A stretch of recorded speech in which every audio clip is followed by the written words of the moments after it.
কইনৰ নিচিনা মানুহ আজিও আছেনে?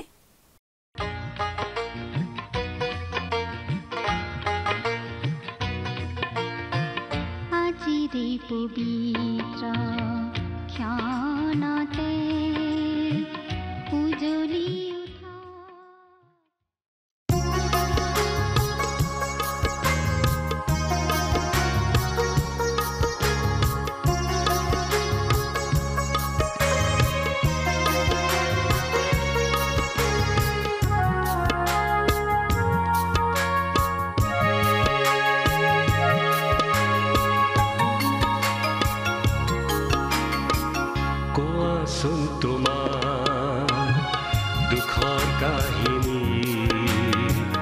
যিশু বিবৰি হিয়া পূজাৰী যিশুৱে শুনিব চকুলো মচি দিব নিশ্চয় তোমাক শান্তি দিব কোৱাচোন তোমাৰ দুখৰ কাহিনী যিশু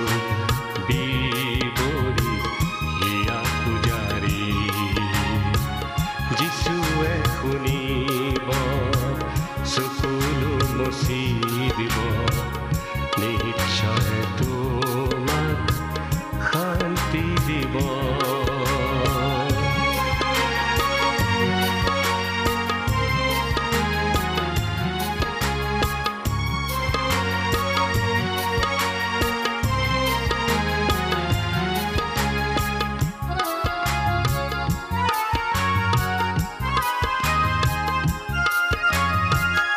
অস্থিৰ মনে তোমাৰ বিশ্ৰাম পাব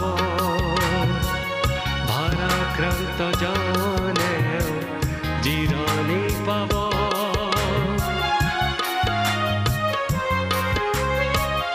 অস্থিৰ মনে তোমাৰ বিশ্ৰাম পাব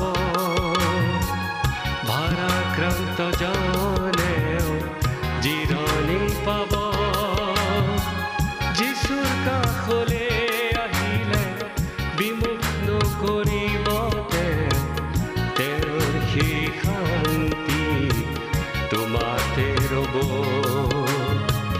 যিশুৰ কাষলে আহিলে বিমুখ নকৰিব তেওঁৰ সেই শান্তি তোমাতে ৰ'ব কোৱাচোন তোমাৰ ভুল কাহিনী যিশু বিবৰি হিয়া পূজাৰী যিশুৱে শুনিব আঁকোৱালি ল'ব নিশ্চয়। নমস্কাৰ, আমাৰ ভক্তিবচন অনুষ্ঠানলৈ আপোনাক স্বাগতম জনাইছোঁ। খ্ৰীষ্টীয় বিশ্বাসী লোকসকলৰ বাবে বিশেষভাৱে প্ৰস্তুত কৰা এই ভক্তিবচন অনুষ্ঠানটো হৈছে বাইবেল অধ্যয়নৰ ধাৰাবাহিক অসমীয়া অনুষ্ঠান। মাজে মাজে পুৰণি নিয়মৰ পৰা আৰু মাজে মাজে নতুন নিয়মৰ পৰা একোখন পুস্তক অধ্যয়নৰ বাবে লৈ বাইবেলৰ গোটেই ৬৬খন পুস্তকৰে ইয়াত অধ্যয়ন কৰা হ'ব।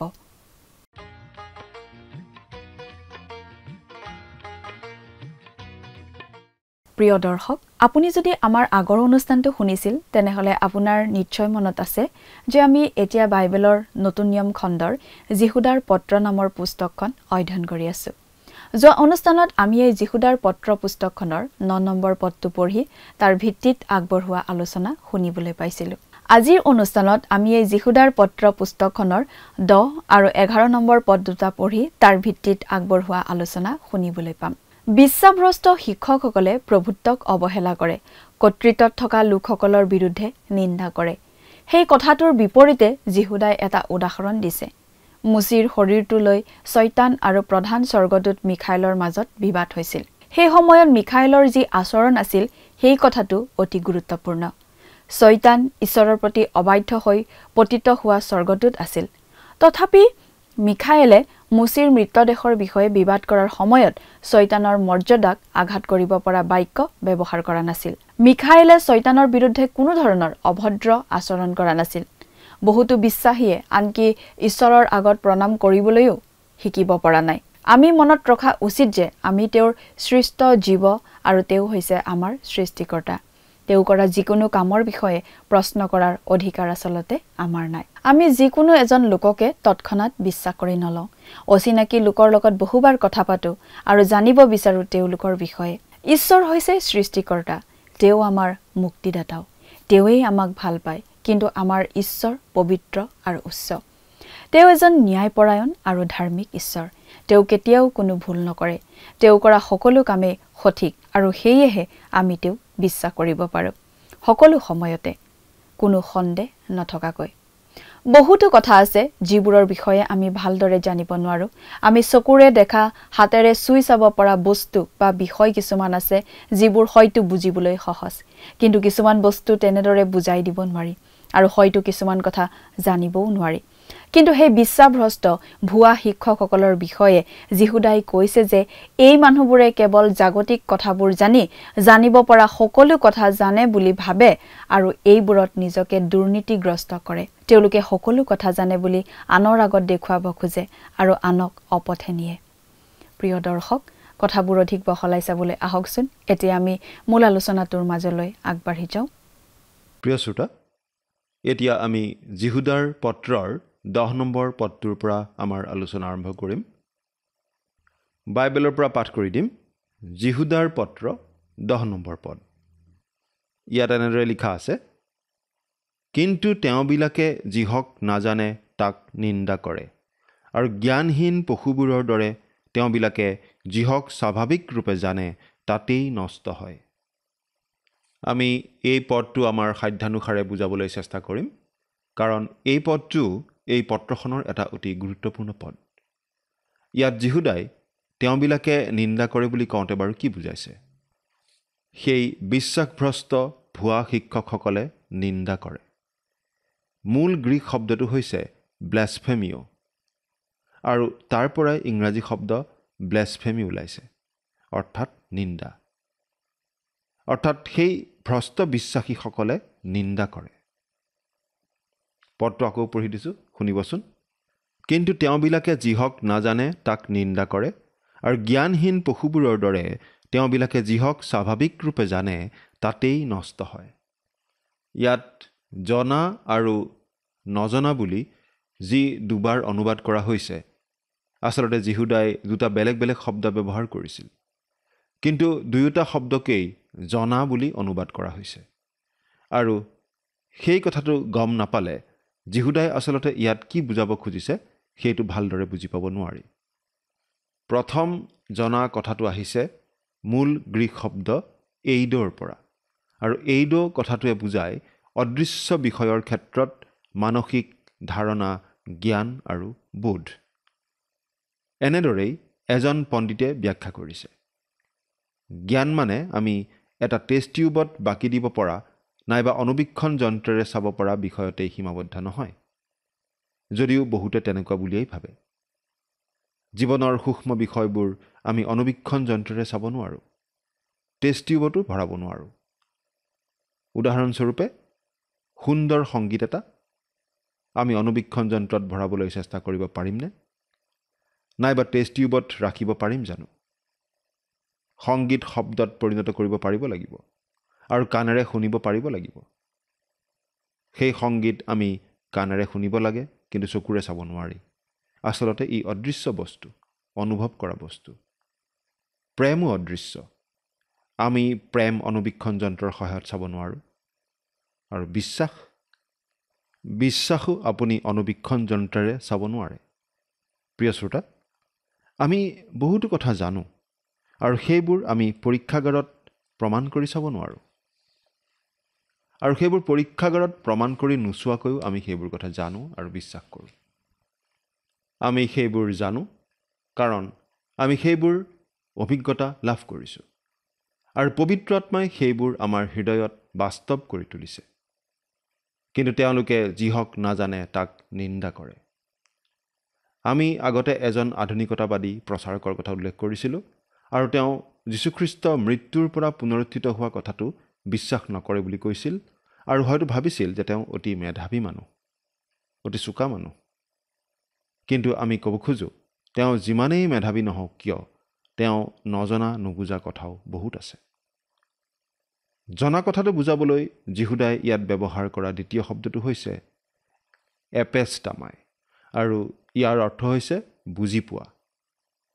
এজন পণ্ডিতে কৈছে যে এই শব্দটো আগতে হাতৰ কলা কৌশল আদি বুজোৱাৰ ক্ষেত্ৰত ব্যৱহৃত হৈছিল, আৰু বুজিব পৰা, শৰীৰৰ পঞ্চ ইন্দ্ৰিয়ৰ দ্বাৰা অনুভৱ কৰিব পৰা, আৰু বিশেষকৈ ভোগবিলাসৰ সৈতে জড়িত কথাৰ ক্ষেত্ৰত এই শব্দ ব্যৱহৃত হৈছিল। আৰু এই বিষয়বোৰ আমি টেষ্ট টিউবত ভৰাই চাব পৰা বস্তুৰ নিচিনা। অৰ্থাৎ এই মানুহবিলাকে, অৰ্থাৎ সেই বিশ্বাসভ্ৰষ্ট মানুহবিলাকে কেৱল মনেৰে জুখিব পৰা আৰু চকুৰে চাব পৰা কথাবোৰেই জানে। এওঁলোক বৰ্বৰ পশুৰ নিচিনা, কাৰণ বৰ্বৰ পশু এটাই কেৱল ঘাঁহ বা খেৰ নাইবা নিজে খাব পৰা আন দুৰ্বল জন্তু এটাকেই চিনি পায়। অৰ্থাৎ সিহঁতে স্বভাৱগতভাৱে যি জানে সেয়েই। উদাহৰণস্বৰূপে, কিছুমান চৰাই জহকালি এখন ঠাইত বাস কৰে আৰু শীতকাল অহাৰ লগে লগে উৰি গৈ আন ঠাইত বসতি কৰেগৈ। কিছুমানে হয়তো এই কথা শুনি ক'ব পাৰে, বাহ, চৰাইবিলাক বৰ বুদ্ধিমান, সিহঁতে শীতকাল আহিব ধৰা কথাটো আগতেই গম পায়। মাটিত যে বৰফ পৰিব, হ্ৰদৰ পানীবোৰ যে গোট মাৰিব, সেই কথা সিহঁতে আগতেই জানে।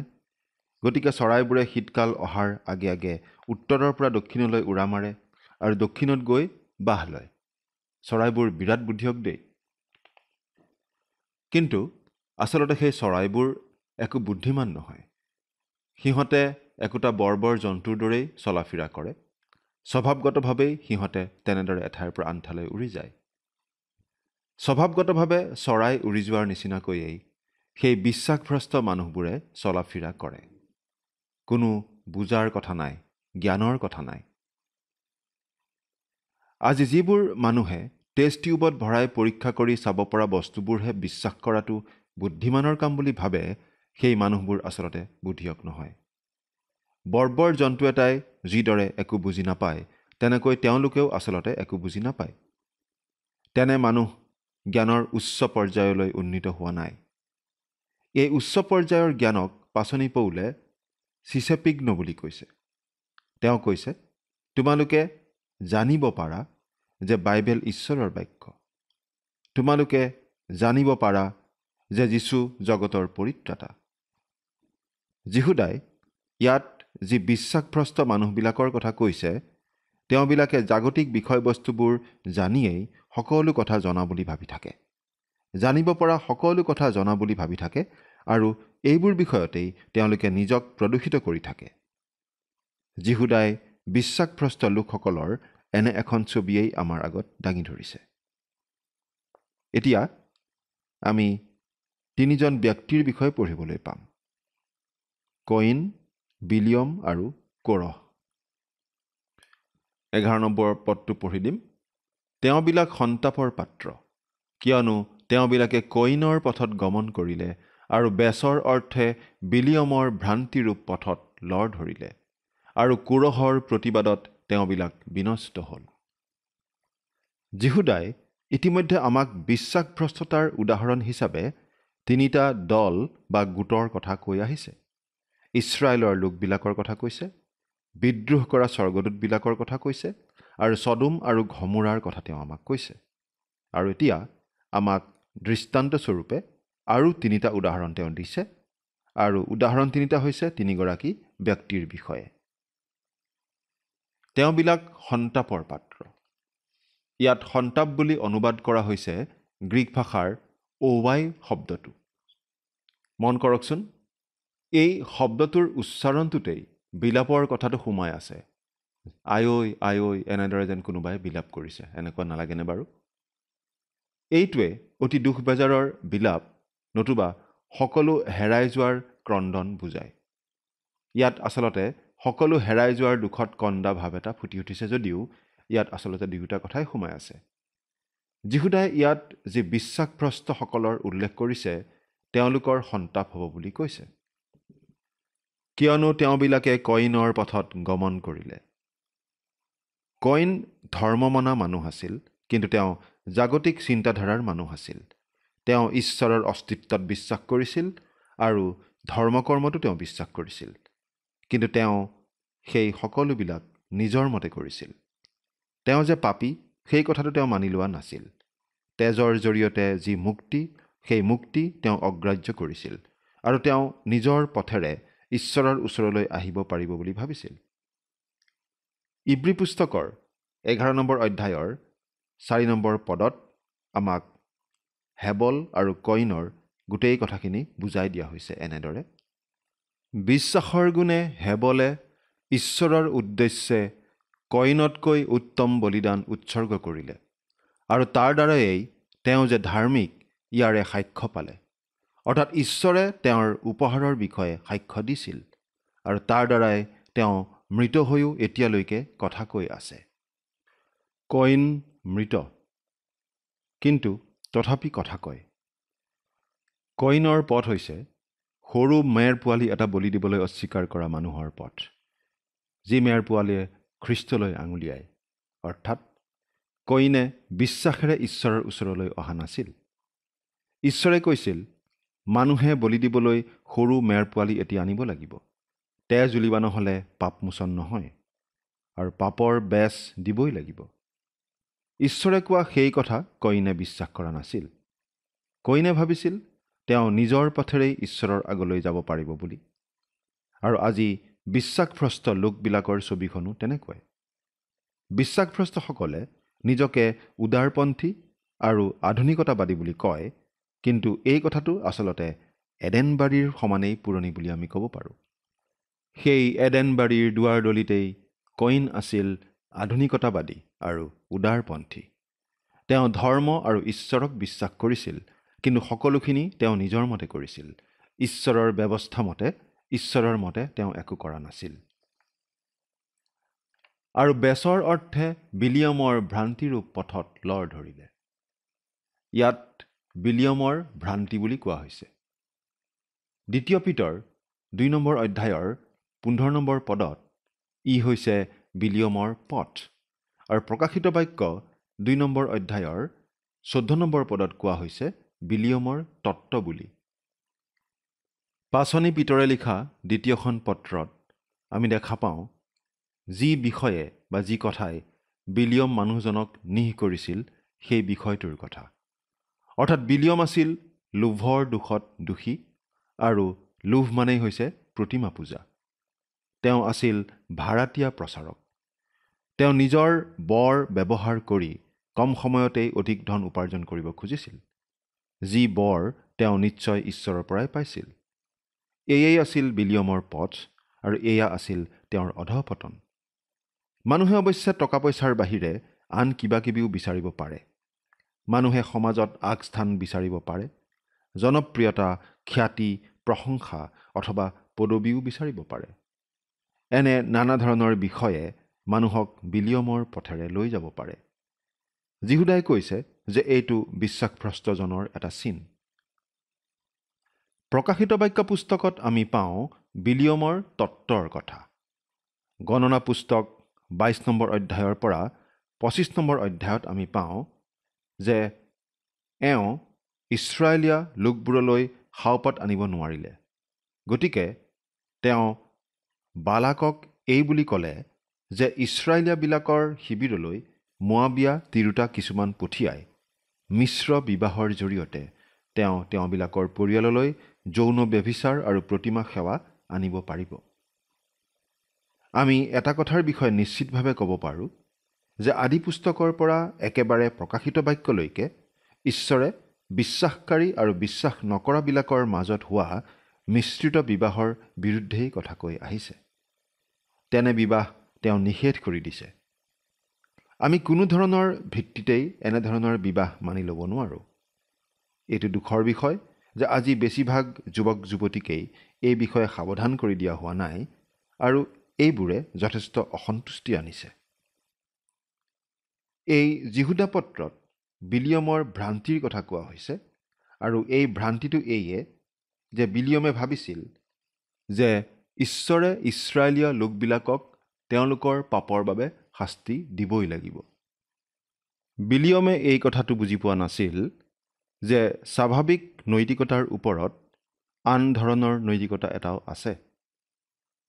বিলিয়মে ভাবিছিল যে ধাৰ্মিক ঈশ্বৰে ইছৰাইল জাতিক অভিশাপ দিবই লাগিব, কাৰণ ইছৰাইল জাতিয়ে নানা ধৰণৰ পাপ কৰিছিল। কিন্তু বিলিয়মে ক্ৰুচৰ নৈতিকতাৰ বিষয়ে একো জনা নাছিল।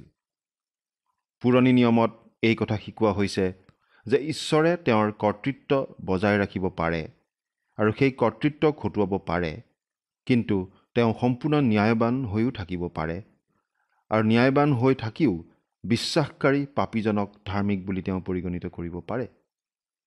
বিলিয়মে কিন্তু এই কথা বুজি পোৱা নাছিল যে ঈশ্বৰে ইছৰাইল জাতিক ক্ষমা কৰিব যেতিয়া তেওঁলোকে তেওঁলৈ ঘূৰিব। এজন মানুহে কেনেকৈ মন পালটন কৰিব পাৰে সেইটো বহুতে বুজি পাবলৈ টান পায়।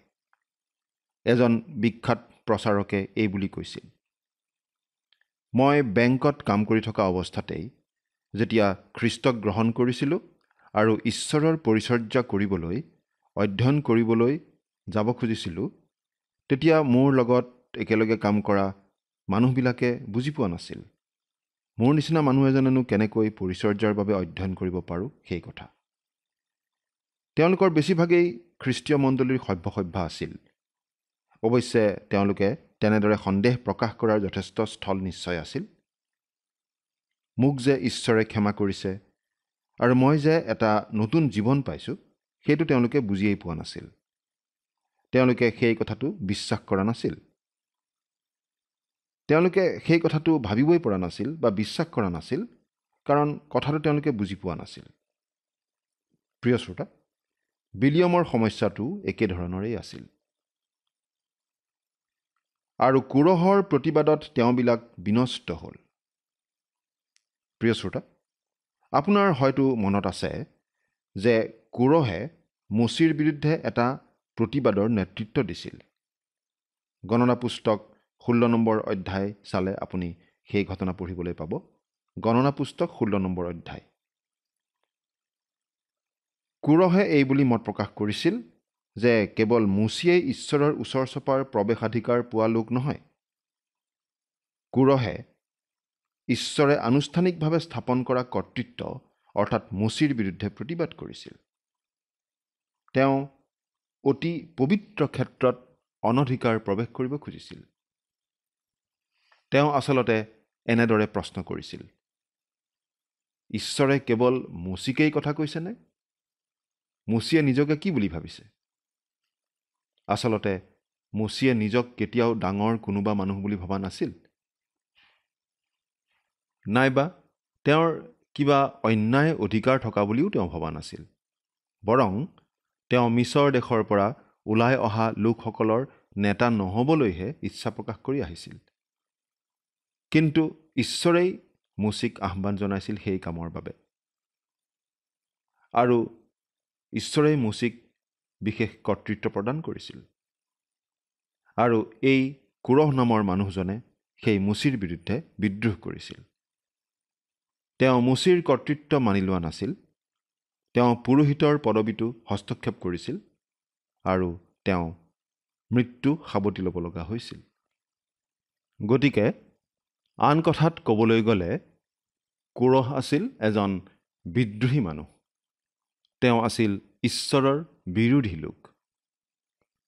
ইয়াত যীহুদাই এই কথা কৈছে যে এনে বিদ্ৰোহী মনোভাৱে বিশ্বাসভ্ৰষ্টতাৰ পৰিচয় দিয়ে। নাইবা আমি এই বুলিও ক'ব পাৰোঁ যে সেই বিশ্বাসভ্ৰষ্ট লোকসকলৰ মনত এনেকুৱা এটা বিদ্ৰোহী ভাৱ থাকে। প্ৰিয় শ্ৰোতা, এই কথাটো মন কৰক যে পুৰণি নিয়মৰ এই তিনিগৰাকী ব্যক্তিৰ ক্ষেত্ৰত যি কথা সত্য, সেয়া বিশ্বাসভ্ৰষ্ট লোক এজনৰ ক্ষেত্ৰতো খাটে। আমি যে বিশ্বাসেৰে ঈশ্বৰৰ ওচৰলৈ আহিব লাগে আৰু মানুহ পাপী বাবে বলিৰ তেজ বোৱাব লাগে বুলি কইনে বিশ্বাস কৰা নাছিল। বিশ্বাসভ্ৰষ্ট সকলো সেই মতেৰেই যায়।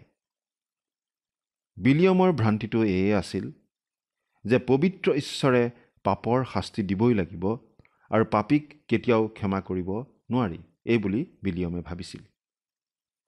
আৰু বিশ্বাসভ্ৰষ্টসকলেও একে ভুলেই কৰে। তেওঁলোকে কয়, খ্ৰীষ্টৰ বলিদানেনো আমাক কেনেকৈ ৰক্ষা কৰিব পাৰে? মানুহে নিজে কিবা এটা কৰিব লাগিব।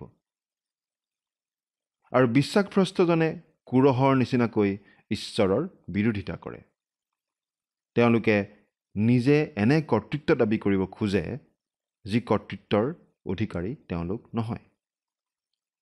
তেওঁলোকে পুলপিতত উঠি ঈশ্বৰৰ বাক্য নিবিলাই ৰাজনীতি বিলায়। ঈশ্বৰে কি কৈছে সেইটো নকৈ তেওঁলোকে মানুহে কি কয় আৰু কি ভাবে তাকেহে কয়, তাকেহে আনক শিকায়। এবাৰ এজন মানুহে এই বুলি কৈছিল, মই মোৰ মণ্ডলীৰ পৰা ওলাই আহিলোঁ। এজন প্ৰচাৰকৰ কথা শুনি শুনি একেবাৰে আমনি লাগি গ'ল। তেওঁ কেৱল ৰাজনৈতিক অৰ্থনীতিৰ কথাহে কয় আৰু ৰাজনীতিৰ ক্ষেত্ৰত নিজকে তেওঁ সৰ্বোচ্চ কৰ্তৃত্ব বুলি ভাবে। তেওঁ ভাবে তেওঁ যেন সকলো কথা জানে আৰু তেওঁ কেতিয়াও ঈশ্বৰৰ বাক্য ব্যৱহাৰ নকৰে। ঈশ্বৰে কি কয় বা কি ভাবে সেই কথা কিন্তু তেওঁ নকয়। তেওঁৰ বক্তৃতা শুনি শুনি মোৰ আমনি লাগি গ'ল।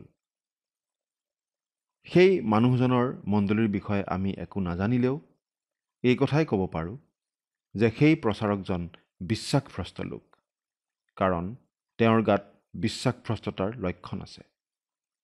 প্ৰিয় শ্ৰোতা, পুৰণি নিয়মৰ সেই তিনিগৰাকী ব্যক্তিয়ে এই কথা আজি আমাক দেখুৱাই দিছে। কয়িন, বিলিয়ম আৰু কুৰহ, এই তিনিগৰাকী ব্যক্তিৰ জীৱনৰ পৰা আমি যি শিক্ষা পাওঁ সেই শিক্ষাই আমাক সাৱধান কৰি দিয়া উচিত। ঈশ্বৰে আপোনাক আশীৰ্বাদ কৰক। আমেন।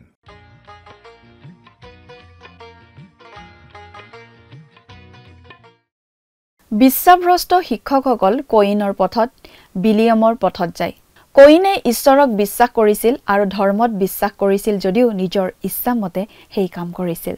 তেওঁ ভাবিছিল যে তেওঁ নিজৰ পথেৰে ঈশ্বৰৰ ওচৰলৈ আহিব পাৰে। কয়িনৰ পথ হৈছে এজন মানুহৰ পথ যিয়ে খ্ৰীষ্টলৈ আঙুলিয়াই দিয়া সৰু মেৰ পোৱালি এটা আনিবলৈ অস্বীকাৰ কৰিছিল। অৰ্থাৎ কয়িন বিশ্বাসৰ দ্বাৰাই ঈশ্বৰৰ ওচৰলৈ অহা নাছিল। কয়িনে ভাবিছিল যে তেওঁ নিজৰ পথেৰে ঈশ্বৰৰ ওচৰলৈ আহিব পাৰে। কয়িনে ধৰ্ম আৰু ঈশ্বৰত বিশ্বাস কৰিছিল, কিন্তু তেওঁ নিজৰ ধৰণেৰে কৰিছিল, ঈশ্বৰৰ ধৰণেৰে নহয়। আনহাতে বিলিয়মে ধনৰ লোভত ঈশ্বৰৰ ইচ্ছাৰ বিৰুদ্ধে গৈছিল। তেওঁৰ বাবে ধনেই আছিল সকলো। বিশ্বাসভ্ৰষ্ট ভুৱা শিক্ষকসকলৰ ক্ষেত্ৰতো এনে হয়।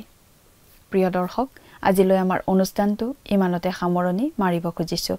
পৰৱৰ্তী অনুষ্ঠানত আপোনালোকক পুনৰ লগ পোৱাৰ আশা ৰাখিছোঁ। সামৰণি মৰাৰ আগতে আহকচোন আমি খন্তেক প্ৰাৰ্থনাত মূৰ দুৱাওঁ। স্বৰ্গত থকা অতি মৰমীয়াল দয়ালু পিতৃ ঈশ্বৰ, প্ৰভু তোমাক ধন্যবাদ দিছোঁ তোমাৰ পবিত্ৰ বাক্য অধ্যয়নৰ বাবে। দয়ালু মৰমীয়াল পিতৃ ঈশ্বৰ, বিশেষকৈ সময়তে প্ৰাৰ্থনা কৰিছোঁ তোমাৰ চৰণত প্ৰতিজন দৰ্শকসকলৰ বাবে। প্ৰভু, তেওঁলোকৰ জীৱনত তুমি আশীৰ্বাদ কৰিবা। আৰু প্ৰভু, যদি কোনোবাই হয়তো প্ৰভু তেওঁলোকে কিবা কামত নিয়োগ হৈ আছে, সেই কামসমূহ প্ৰভু সত্য আৰু নিষ্ঠাৰে প্ৰভু কৰি যোৱাত তুমি তেওঁলোকক সহায় কৰিবা আৰু তেওঁলোকৰ সকলো প্ৰয়োজন প্ৰভু তুমি পূৰণ কৰিবা। এই সকলো যাচনা মহান ত্ৰাণকৰ্তা প্ৰভু যীশুখ্ৰীষ্টৰ নামত অৰ্পণ কৰিছোঁ। আমেন। প্ৰিয় দৰ্শক, যোৱা অনুষ্ঠানৰ প্ৰশ্নটোৰ শুদ্ধ উত্তৰটো হৈছে এনচাৰ অপশ্যন চি, মিখায়েল। আজিৰ অনুষ্ঠানৰ ওপৰত আধাৰিত প্ৰশ্নটো হৈছে, যিহুদাই কোনগৰাকী ব্যক্তিক ভাড়াতীয়া প্ৰচাৰক বুলি কৈছিল? Option A Balaam, option B Korah, option C Cain, option D Lucifer. প্ৰিয় দৰ্শক, আজিৰ প্ৰশ্নৰ সঠিক উত্তৰটো আজি সন্ধিয়া 6 বজাৰ আগেয়ে আপোনাৰ নাম আৰু সম্পূৰ্ণ ঠিকনাৰে সৈতে আমালৈ 7429840242 নম্বৰত SMS নাইবা হোৱাটছআপ যোগে প্ৰেৰণ কৰক। প্ৰিয় দৰ্শক, আপুনি যদি আমাৰ এই অনুষ্ঠানৰ যোগেদি আশীৰ্বাদপ্ৰাপ্ত হৈছে আৰু আমাৰ লগত কথা পাতিবলৈ বিচাৰিছে বা আপোনাক প্ৰাৰ্থনাৰ সহায়ো পৰামৰ্শ লাগে, তেন্তে আমালৈ 7429840242 এই নম্বৰত পোনপটীয়াকৈ ফোন কৰিব পাৰিব। ধন্যবাদ।